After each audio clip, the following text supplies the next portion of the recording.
স্বাগতম। শুরু করছি আজকের বিশেষ বিশেষ অনুষ্ঠান। আপনারা তো জানেন যে উচ্চ মাধ্যমিক, মাধ্যমিক, সিবিএসসি, আইসিএসসি সমস্ত রেজাল্ট বেরিয়ে গেছে। এখন ব্যাপারটা হলো যে রেজাল্ট যেমন বেরিয়েছে তেমন আজকালকার সমস্ত বিশ্বব্যাপী, আমি তো এখানকার কথাই শুধু বলবো না, হার্ভার্ড ইউনিভার্সিটির কথাও বলবো, এই সমস্ত নিউ সাউথ ওয়েলস ইউনিভার্সিটির কথাও বলবো, যেগুলো বিশ্ববিখ্যাত।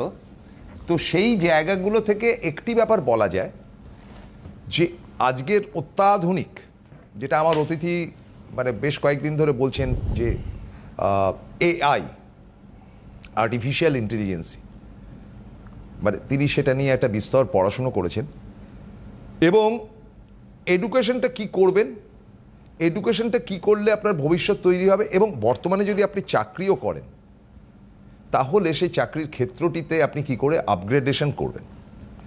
এখানে একটি প্রশ্ন থাকতেই পারে যে ব্যাপারটা এত সোজা নয়, কারণ লিমিটেড সাবজেক্টের উপর আপনাকে কিন্তু লড়াইটা করতে হচ্ছে এবং সেখানে লাখে লাখে ছেলে এবং অ্যাটেনশন দিচ্ছে। তো সুতরাং কি বলেন দ্য গ্রেট গোপাল ভট্টাচার্য, তার কাছে সরাসরি চলে যাচ্ছি। Welcome sir. দেখুন, 34 বছরে আমার অভিজ্ঞতাতে আমি কেরিয়ার কাউন্সিলিং আর এডুকেশন নিয়ে এত কাজ করেছি। আপনি শিক্ষক ছিলেনই, হ্যাঁ, এবং তার পাশাপাশি যে মানে প্রত্যেকটা মানুষের আমি এই যে এত বছর দেখেছি, নট এ সিঙ্গেল ম্যান যে তার ডেটা বা হরোস্কোপ আমার কাছে জমা নেই। সবার হরোস্কোপ জমা রয়েছে। আমার চেম্বারের নিয়মই হচ্ছে যে আমাকে দেখানোর পরে আমার অ্যাসিস্ট্যান্ট বাইরে রয়েছে, সে মোবাইলের সঙ্গে সঙ্গে ওটাকে স্ক্যান করে নিচ্ছে, দিয়ে ওটাকে প্রত্যেকটা চেম্বারের একটা করে পিডিএফ ফাইল হয়ে যাচ্ছে। এবং তার পরবর্তীকালে এই চার্টগুলোকে নিয়েই আমি তো বলেছি, দেখুন একটা জন্ম ছক দেখলে 100% বলা যায় যেটা সেটা সরকারি চাকরির ছক না বেসরকারি সেক্টরে যাবে, ডাক্তার না ইঞ্জিনিয়ার। একটা ট্রেন্ড পরিষ্কার ক্লিয়ার বোঝা যায়, ডাক্তার না ইঞ্জিনিয়ার, গভর্নমেন্ট সেক্টর না প্রাইভেট সেক্টর, চাকরিতে উন্নতি হবে না ব্যবসা। এখন দেখুন, যাদের বাবার পয়সা আছে তারা অটোমেটিক্যালি পুঁজি আছে ভালো, তারা অটোমেটিক্যালি ব্যবসায় যায়, খুব খুব মানে চাকরিও করে, কিন্তু বেশিরভাগ ক্ষেত্রে তারা দেখা যাচ্ছে বড় বিজনেসম্যান, তার ছেলে বা তার মেয়ে, তারা বিজনেস করে। ছেলে মেয়েদের মধ্যে বিজনেস করার, বিশেষ করে মেয়েদের মধ্যে বিজনেস করার প্রবণতা অনেক কম আছে। এখনো অনেকে চেম্বারে এসে লিমিটেড কিন্তু আসে 22-23 বছরের মেয়ে, মানে কোনো মনে করুন কোনো একটি মহিলা এসে বললো যে স্যার আমি বিজনেস করতে চাই, কিন্তু সেটা খুব লিমিটেড। হ্যাঁ, সাধারণ বাঙালি মেয়েরা যারা মনে করুন আর্টস নিয়ে পড়াশোনা করছে বা এমএ পড়েছে, তারা যে ব্যবসা করবো এটা ভাবতেই পারে না। তাদের ওই একটাই দাবি যে আমার কি সরকারি চাকরি হবে। মনে করুন গ্র্যাজুয়েশন করেছে, তারও একটাই দাবি আমার কি সরকারি চাকরি হবে। তো একটা চার্ট ক্লিয়ার ইন্ডিকেশন দেয় যে সরকারি চাকরি না বেসরকারি সেক্টর। আর আমি যে এত বছর যে পড়াশোনা করেছি তাতে আমি আগের দিনকেও বলেছিলাম যে আগামী ধরুন 5 বছরে যে সমস্ত সেক্টরগুলো, বেসরকারি সেক্টরগুলো আগে আসি, কেন সরকারি চাকরি কম, বেসরকারি সেক্টরটা অনেক বড়। যেমন প্রজেক্ট ম্যানেজার মানে আপনি যদি আইটি নিয়ে পড়াশোনা করেন বা কম্পিউটার ইঞ্জিনিয়ারিং নিয়ে পড়াশোনা করে যদি এমবিএ এই সমস্ত ডিগ্রি ফাইন্যান্সে করতে পারেন, আপনার প্রজেক্ট ম্যানেজার আপনি বড় বড় কোম্পানিতে পাবেন। এবং ইন্ডিয়াতে এখনো পর্যন্ত যে 10টা জব সব থেকে টপ, তার মধ্যে হচ্ছে প্রজেক্ট ম্যানেজার, টেকনিক্যাল লাইন নিয়ে করে একটা এমবিএ ফাইন্যান্স নিয়ে পড়া। এইটা 2 নম্বর যে আগামী 5 বছরে ইন্ডিয়ান সেক্টরে যাদের চাকরি সব থেকে বেশি হতে চলেছে সেটা হচ্ছে এআই ইঞ্জিনিয়ারিং। যেটা তো আপনি আগেরবারও বলেছিলাম, আর্টিফিশিয়াল ইঞ্জিনিয়ারিং। এখন মঙ্গল বুধ যদি একত্রে থাকে এবং কর্মভাবের সঙ্গে যদি বৃহস্পতি যুক্ত থাকে, তাহলে তাদের কম্পিউটার ইঞ্জিনিয়ারিং করে এমবিএ ফাইন্যান্স নিয়ে পড়লে তাদের খুব জীবনে ভালো উন্নতি হতে পারে। তার মানে আর্টিফিশিয়াল ইন্টেলিজেন্সি পড়াশোনা করতে গেলে বা এআই ইঞ্জিনিয়ারিং পড়াশোনা করতে গেলে আগে তো আপনাকে কম্পিউটার ইঞ্জিনিয়ারিং পড়ে তারপরে এআই স্পেশালাইজড। একদম। হ্যাঁ, তো এআই ইঞ্জিনিয়ারিং এর ক্ষেত্রে আগামী 5 বছরের ট্রেন্ড খুব ভালো, মানে এখনকার জেনারেশনে যারা সায়েন্স নিয়ে পড়ছে, ইঞ্জিনিয়ারিং পরীক্ষা দেবে, হয়তো সামনের বছরে পরীক্ষা দেবে, এআই নিয়ে একটা পড়াশোনার জন্য তারা চিন্তাভাবনা করতে পারে, যদি তাদের চার্টে 3টে গ্রহ স্ট্রং থাকে, মঙ্গল বুধ শুক্র, এই 3টে গ্রহ স্ট্রং থাকতে হবে। তাহলে নাহলে কি অনেকের কি হয়, পড়াশোনা হওয়ার পরে দেখা যায় এমটেক করে বসে আছে। এই আগের দিনই ফোন এসছে, এমটেক করে বসে, ফোন এলো, হ্যাঁ, এমএ পিএইচডি করে বসে রয়েছে, এমএসসি পিএইচডি করে বসে রয়েছে। এখন এই জিনিসগুলো এডুকেশনের জন্য না, কপালের ফের। ওই যে জন্ম ছকে দারিদ্র দোষ আছে, রবি শুক্র একসঙ্গে বসে আছে, বৃহস্পতি রাহু একসঙ্গে বসে আছে, সেজন্য এমটেক করেছে, পিএইচডিও করেছে, এমএসসিতে ফার্স্ট ক্লাস, অথচ তার কোনো জব হচ্ছে না। এগুলো হচ্ছে কপালের ফের, গ্রহের ফের, সোজা কথা।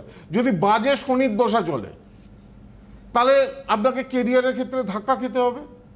যদি বাজে শনির দশা কেউ ফেস করে, সে অনেক উচ্চ পদ জায়গা থেকে, অনেক বড় বড় আমি ব্যবসায়ীকে দেখেছি খুব ভালো জায়গা থেকে শনির দশায় সর্বশান্ত হয়ে গেছে, শনির দশায় মিশে গেছে। তেমনই রাহুর বাজে দশা। আর কেতুর দশা যদি চলে কারোর ক্ষেত্রে, তাহলে সেটা সব কাজের ক্ষেত্রে সব দিক থেকে ব্লক করে দেবে, কোনোটাই এগোতে দেবে না কেতু। আর এই ক্রমান্বয়ে অবস্থা ডাউন করে, সেটা হচ্ছে যে গ্রহটার জন্য, সেটা হচ্ছে রাহু। ডাটা সায়েন্টিস্ট, তারও খুব ডিম্যান্ড রয়েছে। আচ্ছা, যদি কি বলে সাইবার সিকিউরিটি নিয়ে যে পড়াশোনা করে কেউ যদি এখন, তাহলে সেটারও ভালো ডিম্যান্ড রয়েছে। এখন অনেকের ছেলে মেয়েদের ইচ্ছা ডাক্তার হবার, মেডিকেল হবার। এখন মেডিকেল কোনোভাবে ছকে যোগ নেই, তাহলে বি ফার্মা পড়া যেতে পারে। ফার্মাসিউটিক্যালসে ভারতবর্ষে প্রচুর ইনভেস্টমেন্ট, প্রচুর চাকরির অপরচুনিটি তৈরি হচ্ছে। তো যাই হোক, আমি যেটা মেনলি বলতে চাইছি যে কেরিয়ারের জায়গাটা, চাকরির জায়গাটা জন্মছক থেকে বুঝতে হবে যে কি আছে। জন্মছক পরিষ্কার ইন্ডিকেট করে সরকারি চাকরির যোগ আছে না বেসরকারি সেক্টরে গেলে উন্নতি। যদি বেসরকারি সেক্টরে হয় ছোটবেলা থেকে কি নিয়ে পড়াশোনা করলে তার চার্ট কি বলছে, ইঞ্জিনিয়ারিং করবে না এমবিএ করবে না চার্টার্ড অ্যাকাউন্টেন্সি করবে। চার্টার্ড সিএদেরও খুব ভালো জব অপরচুনিটি রয়েছে, ডাক্তারদের তো আছেই। ইন্ডিয়ার টপ প্রফেশন হচ্ছে মেডিকেল, তারপরে সব ইঞ্জিনিয়ারিং গুলো পরপর আসে। কিন্তু সেইটা চার্ট অনুযায়ী বুঝতে হবে। ওই যে বললাম, এডুকেশন আছে, কোয়ালিফিকেশন আছে, সরকারি চাকরির বারংবার পরীক্ষা দিচ্ছেন, আপনার বাজে সাড়ে সাথেই চলছে, বাজে কেতুর দশা চলছে, দারিদ্র দোষ রয়েছে, গুরুচণ্ডালী দোষ রয়েছে, অনেক চেষ্টা করেও দেখা যাবে হতে চাইবে না। তো আমরা ফোনে কেউ আছে, আমি সেই সঙ্গে একটা প্রশ্ন রেখে ফোনটা ধরছি গোপালদা। সেটা হচ্ছে যে আর্টিফিশিয়াল ইন্টেলিজেন্স নিয়ে আপনি এটা নিয়ে লড়ছেন আর কি, কারণ এটা একেবারে এত হার্ড ম্যাটার। তো আমি জানি যে আপনার সঙ্গে বসতে হবে, তো আমি এটা পড়াশোনা করে বসলাম। এটা তো লিমিটেড, অথচ ডিমান্ড হিউজ। কি হবে যেহেতু সবার ভাগ্যে যদি না থাকে সেক্ষেত্রে? না, ওই যে বললাম মঙ্গল বুধ জন্ম, সবাই যে আর্টিফিশিয়াল ইন্টেলিজেন্সি পড়লেই ভালো চাকরি পেয়ে যাবে এমন তো নয় না। অনেকে আছে ভালো এআই পাস করেছে, দেখুন মাইনে খুব কম। এগুলো হচ্ছে গ্রোয়ের ফের। এই যে ইনক্রিমেন্ট হচ্ছে না, প্রমোশন হচ্ছে না, জব বারবার খুঁজছে, এই সবই মজা হচ্ছে জন্মছকে। হ্যাঁ, জন্মছকটাই মানে সেটার সঙ্গে আমি এআইকেই ধরলাম, আর আপনার favourite chapter AI and cyber security, আপনার চ্যাপ্টারটাকেই ধরে, যেটা আপনি ইমপ্লিমেন্ট করেছেন। তার সঙ্গে আমার প্রশ্ন হচ্ছে যে আমরা এই আগের দিন শঙ্খ দেখিয়েছিলাম, দক্ষিণাবর্ত শঙ্খ, এই দুটোকে আমি রিলেট করিয়ে আমার ভালোটা চাই বলবো, তার আগে একটা ফোন নিয়ে নিই। হ্যালো হ্যালো হ্যালো, হ্যাঁ বলুন। নমস্কার। হ্যাঁ নমস্কার, আমি আমার মেয়ের সম্বন্ধে জানতে চাই। বেশ, নাম বলুন। হ্যাঁ, সৃজনা মান্না। হ্যাঁ, ডেট অফ বার্থ 13/5/95। 13/5/1995। সময় বলুন। সময় সকাল 9টা 3। সকাল 9:03। কোথায় জন্মস্থান? কলকাতা। কলকাতা, বেশ। 95-এ জন্ম, মানে 30 বছর বয়স। শনিবার জন্মবার। হ্যাঁ। মিথুন লগ্ন, তুলা রাশি, চিত্রা নক্ষত্র, রাক্ষসগণ, এগুলো জানেন? হ্যাঁ হ্যাঁ জানি। আচ্ছা দেখুন হরোস্কোপটা কি বলছে। লগ্ন মিথুন, পুনর্বসু নক্ষত্রে পড়েছে, রবি গেছে কৃত্তিকাতে, বুধ রোহিণী নক্ষত্রে, শুক্র অশ্বিনী নক্ষত্রে, মঙ্গল মঘা নক্ষত্রে, বৃহস্পতি জ্যেষ্ঠা নক্ষত্রে। হ্যাঁ, চন্দ্র তো চিত্রাতে, রাহু সাথীতে, আচ্ছা কেতু অশ্বিনীতে। আচ্ছা মেন ব্যাপার হচ্ছে যে যেটা মেন এই যে জন্মছক থেকে বুঝতে পারছি, লগ্নে কোনো গ্রহ নেই, দ্বিতীয় কোনো গ্রহ নেই, তৃতীয় মঙ্গল, চাকরি করে, হ্যাঁ একটা প্রাইভেট স্কুলে মোটামুটি চাকরি করে, তাই তো? হ্যাঁ হ্যাঁ হ্যাঁ, ইংলিশ মিডিয়াম স্কুলে। কিন্তু মেন হচ্ছে আমি বিয়ের সমস্যাটা, বিয়েটা না, বিয়ে হচ্ছে না। দেখি কি আপনি হরোস্কোপের কি রয়েছে না রয়েছে এত সব জানলেন কি করে? আমি এবার আপনাকে বলছি, আমি মানে গোপালদার কাছে দেখেছি আমার মেয়ে যখন 8-এ পড়ে, মানে মাধ্যমিক পরীক্ষার আগে। তারপরে এমনি হ্যাঁ হ্যাঁ তখন যা যা বলেছিলেন তাই হয়েছে। আমি মাঝখানে আরেকবার যাওয়ার চেষ্টা করছিলাম, ওনাকে পাইনি। আর একবার হচ্ছে উনি বলেছিলেন যখন বিয়ে দেবেন জটক বিচার করে। তা আমার তো বিয়ের যোগাযোগটা ঠিকঠাক হচ্ছে না, আর জটক বিচারটা তো ওনার সঙ্গে ছাড়া আমি করবোই না, ওনার থেকে ছাড়া। হ্যাঁ কিন্তু এখন বিয়েটা কবে আছে সেটার জন্য আমার কি থেকে হবে বিয়েটা। বৃহস্পতি চন্দ্রের দশা জানুয়ারি 2008-এ এসেছিল। হ্যাঁ কোন এখন এমএ পাস করে বসে আছে, মানে 12 বছর বয়সে এসেছিল। হ্যাঁ আর এখন বয়স হচ্ছে 30। হ্যাঁ তার মানে 18-19 বছর বয়সে এসে আমাকে দেখেছিল। আপনার যেগুলোই গেছিলাম, আপনার যেই বছরের সেমিনার গুলো হয় ওখানে 2-3 বার গেছি আমরা, সল্টলেকে নিয়ে। তারপরে আলাদা করে তো দেখিয়েছেন। 18-19 বছর আগে মেয়েকে দেখেছি। যাই হোক আমি একটু বলি, মেয়ের জানুয়ারি 6 তারিখের পর থেকে বৃহস্পতির মহাদশায় চন্দ্রের অন্তর্দশা শুরু হচ্ছে। এই সময়টা অত্যন্ত বিয়ের পক্ষে ভালো সময়। সুতরাং এখন থেকে বিয়ের জন্য এখনই চেষ্টা করতে হবে। বিশেষ করে এই জুলাইয়ের পর থেকে, 1 জুলাইয়ের পর থেকে পেপারে বিভিন্ন ব্যাপারে, পেপারে এবং ম্যাট্রিমনি সাইডে ভালো করে বিজ্ঞাপন দিন। কেন জানুয়ারি মাস থেকে ওর যে বিয়ের যোগটা সেটা 6 জানুয়ারির পর থেকে শুরু হচ্ছে। কেমন? ঠিক আছে, শোনাটা হবে এমনি ওই ম্যাট্রিমনি থেকে। হ্যাঁ ম্যাট্রিমনি থেকে ওইখান থেকে দেখাশোনাটা হবে। তাই তো বললেন উনি। আমি তো তাই বললাম, আমি তো বলে দিই বিয়ে কোন দিকে হবে, পেপার অ্যাডে হবে না ম্যাট্রিমনি সাইডে হবে। মনে করবেন না, একটা কথা বলি, ঠিক এই জ্যোতিষ শাস্ত্রীয় কথা নয়, কিন্তু বাস্তব কাজ মাঝে মাঝে আমার সাংবাদিকতাটা আমাকে একটু খোঁচায়। গোপালদা এতটাই অসাধারণ, একটা চাকরি করছেন, আজকে সরকারি চাকরিটা করলে চাকরিটা যেত, 26,000-এর মধ্যে ও পড়ে যেত, তার থেকে বরং সুখে আছে আমি মনে করি। একটা চাকরি করছে, মেন ব্যাপার হচ্ছে বিয়ে এসেছিল 18 বছর আগে, তো তাই তো আমি এতক্ষণ অঙ্ক করছিলাম, তারপরে আর আসেনি। না তারপরে তো আমি অঙ্কটা জানেন তো, আমার কাছে এলে অন্তত 5-6 বছর অন্তর অন্তর প্রত্যেককে একবার আসতে হয়, যদি জীবনে ভালো কিছু পেতে চান। তারপরে স্টেপটা কি হবে, তারপরে 5-6 বছর, 5-6 বছর অন্তর অন্তর যদি আমাকে কেউ দেখায়, তাহলে আমি এটুকু বলতে পারি তার জীবনে বড় থেকে বড় সমস্যা এলেও সেগুলো সে জয় করতে পারবে এবং সে এগিয়ে যেতে পারবে।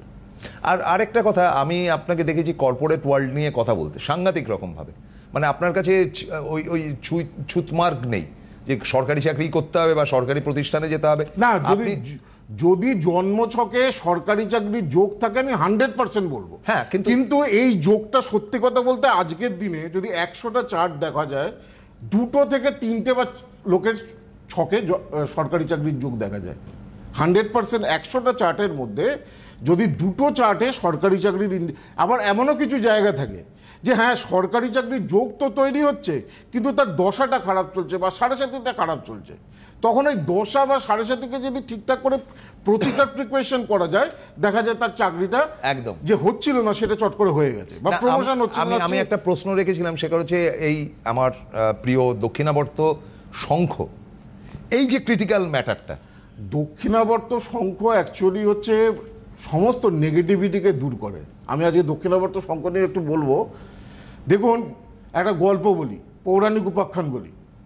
যখন সমুদ্র মন্থন হলো না, দেবতা এবং দানবেরা যখন সমুদ্র মন্থন করছিল, তখন সেই সমুদ্র থেকে অনেক মণি, কল্পবৃক্ষ, কৌস্তবমণি, অনেক মণি মাণিক্য উঠেছিল, অমৃত উঠেছিল। আর এই অমৃত ওঠার আগে একটা বিষ উঠেছিল, সেই বিষটার নাম হচ্ছে হলাহল বিষ। এই হলাহল বিষ এতটাই তীব্র বা ভয়ঙ্কর, কেউ এই বিষকে ধারণ করতে সক্ষম নয়। তখন ভগবান শিব এই হলাহল বিষকে ধারণ করেছিল। এই হলাহল বিষকে কিসে ধারণ করেছিল, তারপরে পান করেছিল, যে শাঁখে ধারণ করেছিল সেটাই হচ্ছে দক্ষিণাবর্ত শঙ্খ। এই যে আপনারা ছবিতে দেখতে পাচ্ছেন, ভগবান শিব হলাহল বিষ পান করছে। কোন শাঁখে? দেখুন একটা শাঁখ রয়েছে, কোন শাঁখে? সেই শাঁখটা হচ্ছে দক্ষিণাবর্ত শঙ্খ। তো দারুণ। দক্ষিণাবর্ত শঙ্খ, এই শাঁখ বিষ পান করার পরে এখন দক্ষিণাবর্ত শঙ্খটা কেন ব্যবহার করা হয়েছিল? দক্ষিণাবর্ত শঙ্খ এমন একটা শাঁখ যেটা বাড়িতে রাখলে সমস্ত ধরনের নেগেটিভিটি দূর করে, সমস্ত নেগেটিভিটি। বা আপনার বাড়ির বাস্তু প্রবলেম, আগেকার দিনে জমিদার বাড়িতে, রাজরাজাদের বাড়িতে, বনেদের বাড়িতে একটা না একটা দক্ষিণাবর্ত শঙ্খ থাকবেই থাকবেই দক্ষিণাবর্ত শঙ্খ।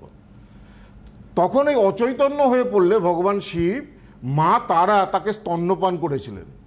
হ্যাঁ, এই যে ছবিতেই দেখাবে, মা তারা স্তন্যপান করেছিলেন শিবকে, তবে শিব তার চেতনা ফিরে পেয়েছিল। তো সেই জন্য দক্ষিণাবর্ত শঙ্কর এতটাই গুরুত্ব। এই যে এখানে যে এই যে শাঁখটা রাখা রয়েছে, এটাই হচ্ছে দক্ষিণাবর্ত শঙ্কর। এই যে দেখুন, এটা যে ডান দিক, হ্যাঁ, এই যে ডান দিকে থাকবে, যে আমার যদি ডান হাত এটা হয় তাহলে ডান দিকে থাকবে। এই যে ডান দিকে যে এটা রিয়ার, এই শাঁখটা ভেরি রিয়ার। মানে মনে করুন এটা আরাবিয়ান সি আর হচ্ছে ইন্ডিয়ান ওশান, এই দুটো জায়গাতেই পাওয়া যায়, আর বঙ্গোপসাগরে কিছু কিছু জায়গা। এছাড়া আমার মনে হয় যে বোধহয় সাউথ ইন্ডিয়ার ওই দিকগুলোতেই পাওয়া যাবে কিছুটা, এবং রেয়ার, ভেরি রেয়ার। এবং সব থেকে বড় কথা হচ্ছে দেখুন, দক্ষিণাবর্ত শঙ্খ বাড়ি, যেমন শিবলিঙ্গ বাড়িতে এই বুড়ো আঙুলের থেকে ছোট শিবলিঙ্গ রাখতে নেই, আর এক হাতের বড় শিবলিঙ্গ বাড়িতে রাখতে নেই। এই এক, তেমন দক্ষিণাবর্ত শঙ্খ কিন্তু এই এক হাতই হবে, পুরো হাতটা যেন, এই যে আপনার হাতটাকে এরকম, সেই শাঁখ কিন্তু বাড়িতে রাখলে উপকার পাবে। একটা এইটুকু পুচকে আপনি দক্ষিণাবর্ত শঙ্খ রেখেছেন, ওই মডেল টাইপের রাখলে হবে না, এতে কোনো উপকার পাবেন না। হ্যাঁ, দক্ষিণাবর্ত শঙ্খ অনেকে বাড়িতে দেখুন রূপো দিয়ে বাঁধিয়ে রাখে, রূপো দিয়ে দেখুন। এই যেমন এইটা হচ্ছে খালি, অনেকে এইভাবেও রাখতে পারে, এই স্ট্যান্ডেও রাখতে পারে খালিভাবে, আবার অনেকে দেখুন রূপো দিয়ে বাঁধিয়ে রাখে। হ্যাঁ, এইটা সোনা দিয়ে বাঁধানো রয়েছে, সোনা দিয়ে বাঁধানো। হ্যাঁ, এবং যত দক্ষিণাবর্ত শঙ্খ কাটা কাটা কম হবে, এই যে সারফেসটা, এটা যদি কাটা কাটা হয় সেইটা ভালো না। যত এটা সারফেসটা প্লেন, তার মানে rare of the rarest, rare, very rare. যত দক্ষিণ এই যে রূপো দিয়ে বাঁধানো রয়েছে, আগেটা সোনা দিয়ে দেখানো হয়েছিল, এরকম অনেকে সামনেটা এবং পেছনটা রূপো দিয়ে বাঁধিয়ে নেয়। আবার আর একটা অনেকে রূপো দিয়ে, আবার মিনেকারি দিয়েও অনেকে বাঁধায়, এই যে রূপো দিয়ে মিনেকারি দিয়ে। এবং এইটা বাড়িতে রাখতে হয়, যেটা হচ্ছে নিয়ম হচ্ছে, বাড়িতে কি করবে এই দক্ষিণাবর্ত শঙ্খ বাড়িতে থাকলে? বাড়িতে দক্ষিণাবর্ত শঙ্খ থাকলে আর্থিক উন্নতি হবেই। আর্থিক উন্নতির সঙ্গে বাকি এই যে আজকে সাবজেক্ট, সমস্ত কিছু, প্রফেশন বলুন, চাকরিতে ইনক্রিমেন্ট হচ্ছে না, প্রমোশন হচ্ছে না, ভালো চাকরি পাচ্ছেন না, সরকারি চাকরি পাচ্ছেন না, আর্থিক উন্নতি হচ্ছে না, বাড়িতে বাস্তুদোষ রয়েছে, সমস্ত কিছু দক্ষিণাবর্ত শঙ্খ বাড়িতে যদি প্রতিষ্ঠা করা যায়, এবং রথযাত্রা পর্যন্ত এই দক্ষিণাবর্ত শঙ্খটা আমাকে যে চেম্বারেই দেখাবেন না কেন, সেই চেম্বারে কিন্তু এটা উপহার হিসাবে প্রত্যেক। আরে বাপরে, ভেরি রেয়ার শঙ্খ, মানে ভেরি কস্টলি শঙ্খ। হ্যাঁ, এমন নয় যে খুব ছোট, এইটুকু পুচকে, সেগুলোর দাম হতো 2-5 হাজার টাকা, এইটুকু যদি ছোট। কিন্তু এটা দেখুন, আমার হাত দেখুন, হাত পুরো ভরে যাচ্ছে, এবং এবং দেখুন সারফেস দেখুন পুরো প্লেন, কোনো কাঁটা নেই। কাঁটা হলো যেটাকে বলে শঙ্কিনী। শঙ্কিনী শাক বাড়িতে রাখতে নেই, ওই কাঁটা কাটা শাক অনেকে বাজায় না, সেটা বাড়িতে বাজানো কখনোই উচিত নয়। এটা রাক্ষসকে আহ্বান করা হয়, ডেমন বা ইভিলকে আহ্বান করা হয়, সোজা কথা। সেই জন্য বাড়িতে সবসময় শাঁখ বাজাতে হয় প্লেন শাঁখ, ঠিক। এবং বাড়িতে দক্ষিণাবর্ত শঙ্খ হবে প্লেন, সারফেস হবে প্লেন, এবং বড় হবে, এক হাত, অন্তত এক হাত। তবেই তো দক্ষিণাবর্ত শঙ্খের উপকারিতা পাবে, একদম। তবেই তো দক্ষিণাবর্ত শঙ্খ ভালো কাজ করবে। আপনি এটা পুচকে রেখে দিয়েছেন, মডেল টাইপের, এটা রেখে দেওয়ার কোনো মানেই হয় না। অনেকে রাখে সেটা, ওটা অতটা বেশি এফেক্টেড হতে চায়। ফোন নিয়ে নি দাদা, দেখে নিন। হ্যালো, হ্যালো, হ্যাঁ বলুন। হ্যালো, নমস্কার দাদাকেও নমস্কার। এটা ছেলের ব্যাপারে জানবো, আমি ব্যাংক থেকে বলছি। ডেট অফ বার্থটা বলুন। ছেলে ডেট অফ বার্থ 16ই নভেম্বর সাল 2000। 16ই নভেম্বর 2000 সাল। 2000, আচ্ছা, 25 বছর বয়স। সময় বলুন। হ্যাঁ, সময় রাত্রি 9টা 20। রাত্রি 9টা 20, 1 মিনিট। রাত্রি আগেরটা ছিল সকাল 9টা 3, এটা 9টা 20। আচ্ছা বেশ, জন্মস্থান বলুন। জন্মস্থান বর্ধমানের অম্বিকা কানলা। আচ্ছা, ছেলের নাম কি বললেন? ছেলের নাম সৌভিক ব্যানার্জি। আচ্ছা, ডেট অফ বার্থ যেটা পাচ্ছি বৃহস্পতিবার ছিল তো? হ্যাঁ, বৃহস্পতিবার। কর্কট লগ্ন, কর্কট রাশি, পুষ্যা নক্ষত্র, দেবগণ, কৃষ্ণপক্ষের ষষ্ঠী তিথিতে জন্ম।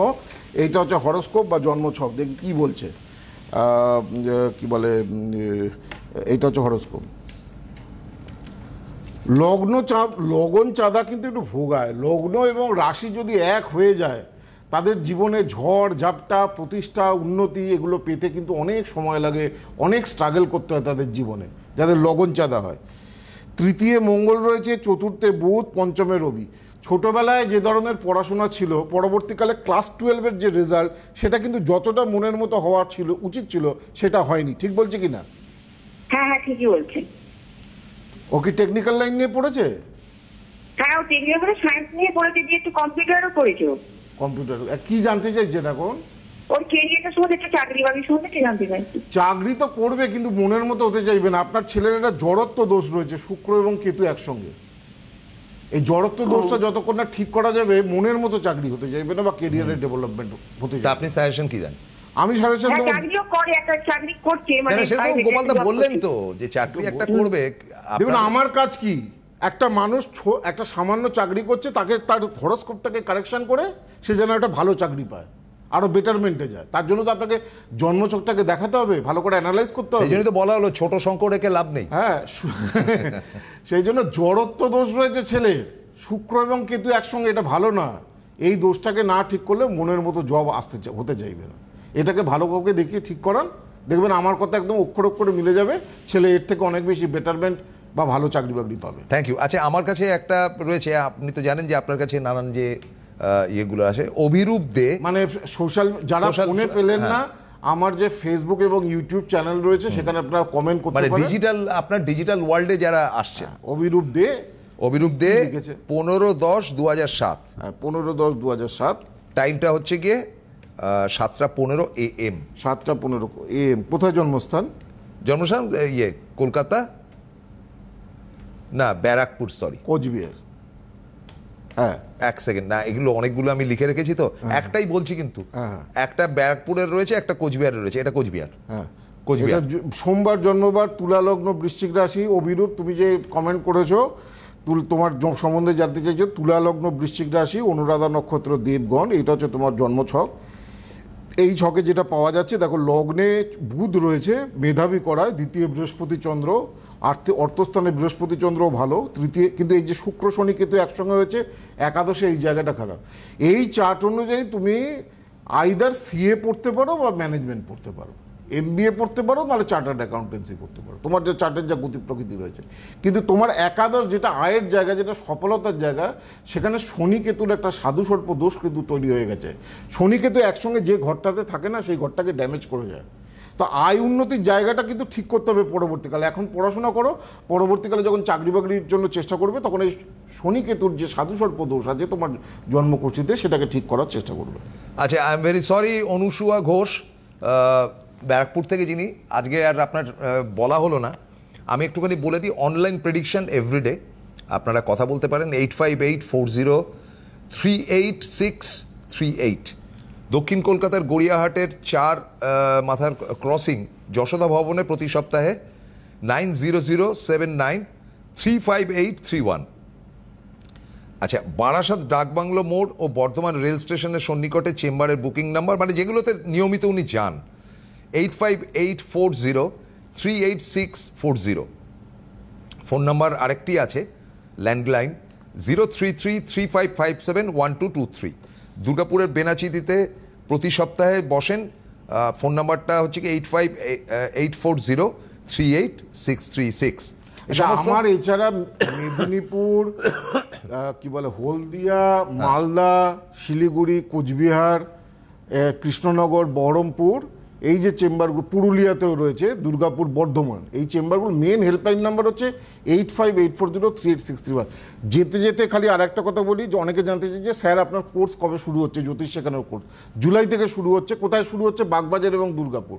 আমার যে হেল্পলাইন রয়েছে, সেখানে যোগাযোগ করলে ওরা ভর্তির নিয়ম এবং কিভাবে ভর্তি হবেন, কিভাবে যোগাযোগ করবেন, সব বলে দেবে। থ্যাংক ইউ ভেরি মাচ গোপালদা, আজকের মতো বিদায় নিতে হচ্ছে, নমস্কার। গোপাল ভট্টাচার্য মহাশয়ের লাইভ অনুষ্ঠানটি দেখুন প্রতি মঙ্গলবার সন্ধে 6:35, প্রতি বুধবার বেলা 12:05, প্রতি শনিবার সন্ধে 6:35 এবং প্রতি রবিবার বেলা 12:05 একমাত্র CTVN+ চ্যানেলে।